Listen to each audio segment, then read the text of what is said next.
மேற்கொள்ளப்பட்ட இன படுகொலை நாளில் இந்த இடத்துல தான் சுதந்திர பெற சந்தி விளையாட்டு கழகத்தில் இந்த நடக்கும்.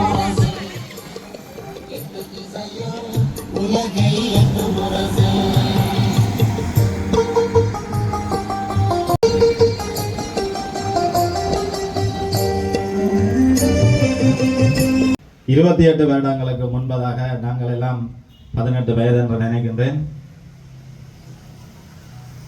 ஒரே நேரமாக வான்படை, தரைப்படை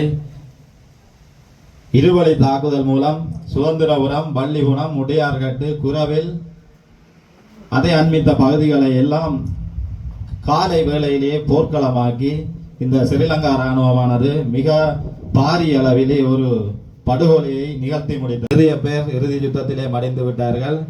சிலர் இங்கே இருக்கின்றார்கள். இங்கே சுதந்திரபுர பகுதியில், வெள்ளப்பள்ளம் பகுதியில் ஒரு ஐயா அவரால் இருக்கிறார். அவற்ற குடும்பத்தில் 4 பேர் ஒரே குடும்பத்தில் 4 உறுப்பினர்கள்.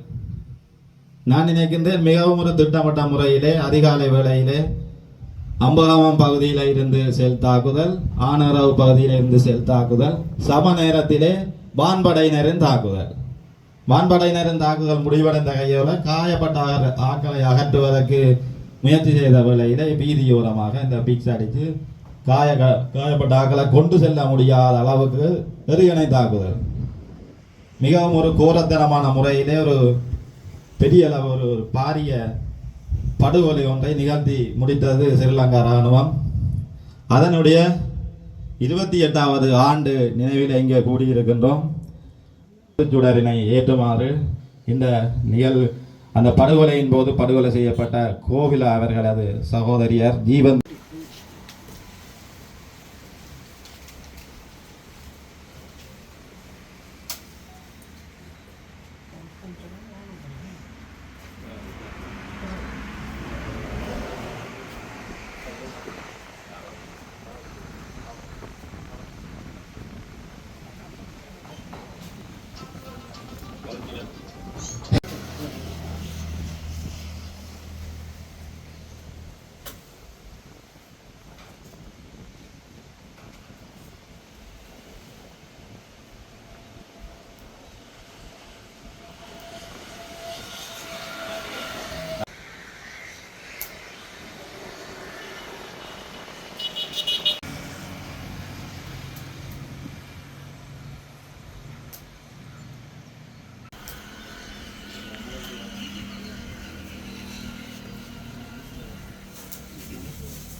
தொடர்ந்து பொதுமக்கள் மலரஞ்சிருக்காங்க.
எனவே இது மூலியமாக நாங்கள் ஒரு நினைவு உரையாற்றுமாறு படை கொலை இடம்பெற்ற 28வது ஆண்டினை ஒழுங்கமைப்பு செய்து கொண்டிருக்கின்ற ஒழுங்கமைப்பாளர்கள், இங்கே வருகின்ற பொதுமக்கள், முன்னைய நாள் கரஞ்சி பிரதேச சபை உறுப்பினர் ஜீவண்ணி அவர்கள் மற்றும் சமூக செயற்பாட்டாளர்கள், ஊடகவியலாளர் அனைவருக்கும் இந்நேர வணக்கம். இந்த படுகொலையானது எங்களுடைய மண்ணில் பல்வேறுபட்ட படுகொலைகளை திட்டமிட்ட வகையில் இலங்கை ஆட்சி பீடமேறுகின்ற எந்த ஜனாதிபதிகளும் இங்கே செய்வது வழமை. அதே போன்று 1998 ஆண்டு 6ஆம் மாதம் 10ஆம் தேதி இந்த மண்ணிலே எங்களுடைய உறவுகளை திட்டமிட்ட வகையில் ஒரு இனவழிப்பு மூலமாக, செல் தாக்குதல் மூலமாகவும் விமான தாக்குதல் மூலமாகவும் இனப்படுகொலை செய்த அன்றைய அரசாங்கத்தில் இருந்த ஜனாதிபதியாக இருக்கட்டும், தற்போதைய இந்த நாட்டிலே இருக்கின்ற ஜனாதிபதியாக இருக்கட்டும், எங்களுடைய மக்களை திட்டமிட்ட வகையில் தமிழ் மக்களை குறிவைத்து பல்வேறுபட்ட இரத்தம் சிந்தாத இனவழிப்பு மூலமாக தற்போது இந்த அரசாங்கம் எங்களுடைய ஜனநாயக வழியில் வென்றெடுக்கிறதுக்கு பல்வேறுபட்ட முனைப்புகளை எங்களுடைய தமிழ் பிரதிநிதிகளாக இருக்கட்டும், தமிழ் மக்களாக இருக்கட்டும் முனைந்தாலும் அவ்வாறு எங்களுக்கு எந்த அரசாங்கமும் அதற்கான நற்செய்தியை எங்களுக்கு சமிக்கைகளை இதுவரைக்கும் செய்யவில்லை. தொடர்ச்சியாக அழிப்பு திட்டமிட்ட வகையில் இடம்பெறுகிறது. அதற்கு பல்வேறுபட்ட காரணங்களை நாங்கள் இந்த இடத்திலே பதிவு செய்யப்பட வேண்டும். உண்மையில் அண்மையில் ஒரு பாடலை பாடினார் என்ற குற்றச்சாட்டிலே உண்மையில் அந்த ஒரு பாடல் எந்த விதமான எங்களுடைய தமிழ விடுதலை புலிகளை மீளுருவாக்கம் செலுத்துறதுக்கான வரிகளை ஒரு வரியிலேயுமே இடம்பெறவில்லை. அவ்வாறு அந்த இளைஞனை, அந்த பாடல் பாடின இளைஞனை இந்த இலங்கை அரசாங்கமானது பயங்கரவாத தடை சட்டத்தின் கீழே கைது செய்து அவரை சிறையில் அடைத்திருக்கின்றது. இந்த அரசாங்கம் தற்போது இருக்கின்ற ஏவிபி என சொல்லப்படுகின்ற எம்பிபி அரசாங்கமானது இந்த ஆட்சி பீடம் ஏறும்போது எவ்வாறு எங்களுடைய தமிழ் மக்கள் பிரதேசங்களிலே எவ்வாறு தங்களுடைய அரசியலுக்காக தாங்கள் வருவதற்கு எவ்வாறு ஒரு கருத்துக்களை மீதைத்தார்கள். உடையார்கட்டு வள்ளிபுரம் மும்முனை தாக்குதலுக்கு இந்த நிகழ்வுக்கு உண்மையாகவே வருடம் செய்து வருகிறது. இந்த நிகழ்வை தயார்படுத்திய நிர்வாகத்துக்கு நன்றியை தெரிவித்துக் கொண்டு, உண்மையாகவே இந்த நிகழ்வில் கௌரவ தவிசாளர், ஊடகவியலாளர்கள், முன்னாள் போராளிகள், மக்கள் எல்லோருக்கும் முதற்கண் நன்றியை தெரிவித்துக் கொண்டு, எமது போராட்ட வரலாற்றுகளில் இது ஒரு 28 வருடத்துக்கு முதல் நடந்தாலும் பல இன அழிப்பு போராட்டத்தை ஸ்ரீலங்கா அரசு திட்டமிட்டே செய்கிறது. இந்த உண்மையாகவே மும்முனை தாக்குதலில் அப்பாவி மக்கள் 24க்கும் மேற்பட்டவர்கள் உடல் சிதறி பலியாகினார்கள். அதை விட எத்தனையோ பேர் கை இல்லாமல் கால் இல்லாமல் இருந்தார்கள். அப்படியான திட்டத்தை சந்திரிகாவின் ஆட்சி காலத்திலே இராணுவ தளபதியாக இருந்தது சரத் பொன்சேகா துணை தளபதியாக இருந்திருக்கணும். இன்றைக்கு சரத் பொன்சேகா நல்ல பிள்ளை போல, நாட்டிலே ஒன்றும் தெரியாதவர் போல இந்த அரசுக்கு வசைபாடி கொண்டிருக்கிறார். உண்மையாகவே தமிழ் மக்களுடைய சொத்துக்கள், சுவங்கள், இந்த நகைகள் எல்லாமே சூறையாடப்பட்டது. இது சரத் பொன்சேகாவுக்கு 100% பங்கு இருக்கு. இதுவரைக்கும் விசாரணை செய்ய கூடாது என்பதற்காக இந்த அனுரா அரசுக்கு வெள்ளையடித்துக் கொண்டிருக்கிறார்.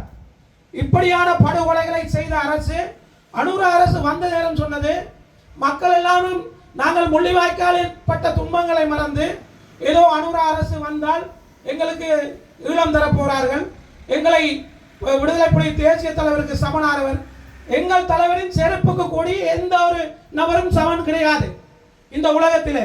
ஆகவே இந்த அனுரா அரசு வந்து எப்படி இன்றைக்கு துன்பப்படுத்துகிறார்கள் என்பது எல்லோருக்கும் தெரியும். வரும்போது என்ன சொன்னார்கள்?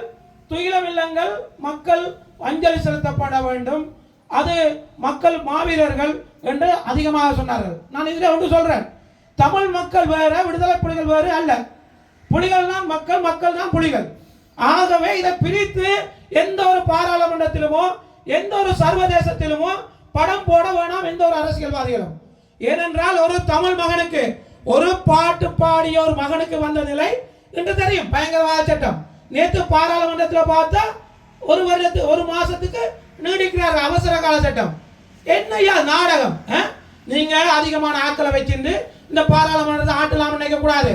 வந்த வேகம் எப்படியோ அந்த வேகத்திலே இந்த அரசு போகும். புதிய அரசு ஒரு மாற்றம் கொண்டு வரும். இந்த நாட்டிலே என்றும் தமிழ் மக்கள் நிம்மதி இல்லாமல், தமிழ் பேசும் மக்கள் நிம்மதி இல்லாமல் எந்த ஒரு இனமும் இங்கே இலங்கை தீவிலே நிம்மதியாய் வாழ முடியாது.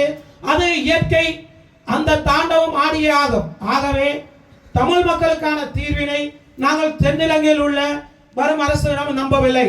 நாங்கள் சர்வதேசத்திடம் கேட்கிறோம்.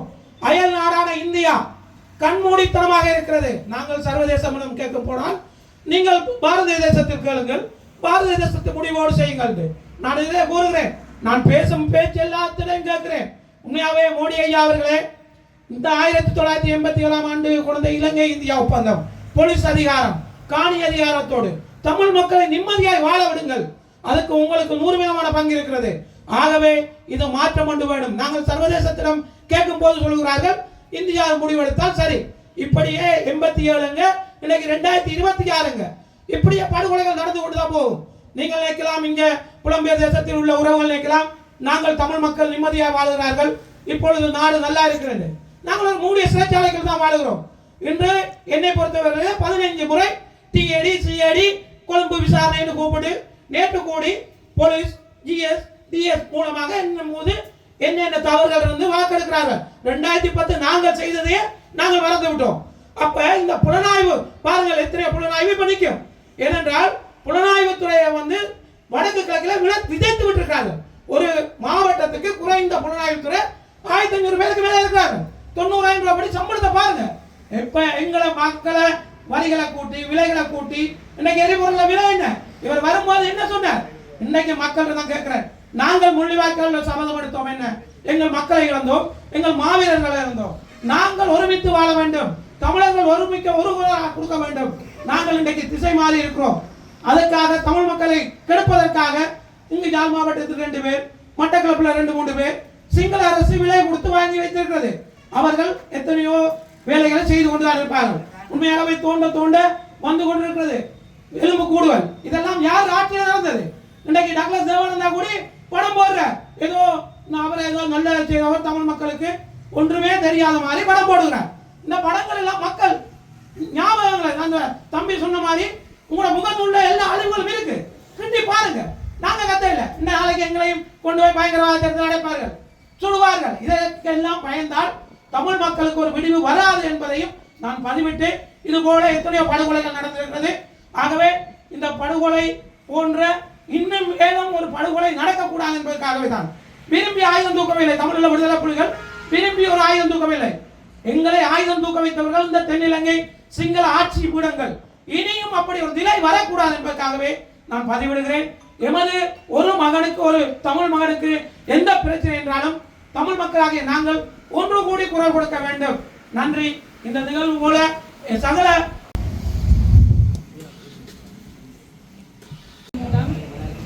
ஸ்ரீலங்கா அரசாங்கத்தினால் திட்டமிட்டு படுகொலை செய்யப்பட்ட இந்த அப்பாவி பொதுமக்களின் நினைவு நாளான இன்று இங்கு கூடி நிற்கின்ற மக்கள் அனைவருக்கும் நன்றியை கூறிக்கொண்டு இங்கு வருகை தந்து தமது உரைகளை ஆற்றி சென்ற புதுக்குடியிருப்பு பிரதேச தவிசாளர் அவர்களுக்கும், முன்னாள் கரஸ்கி பிரதேச உறுப்பினரான ஜீவனி அவர்களுக்கும், இங்கு கலந்து கொண்டுள்ள மக்கள் அனைவருக்கும் நன்றியை கூறி விடைபெறுவதோடு, இத்தோடு இங்கு இவ்வளவு நேரமும் இந்நிகழ்வை தலைமை தாங்கி நடத்தின நுரோயன் விளையாட்டுக் கழக தலைவர் அவர்களுக்கும், ஊடகவியலாளர்களுக்கும் மற்றும் போராளிகள் பொதுமக்கள் என அனைவருக்கும் நன்றி கூறி விடைபெறுகின்றேன். நன்றி.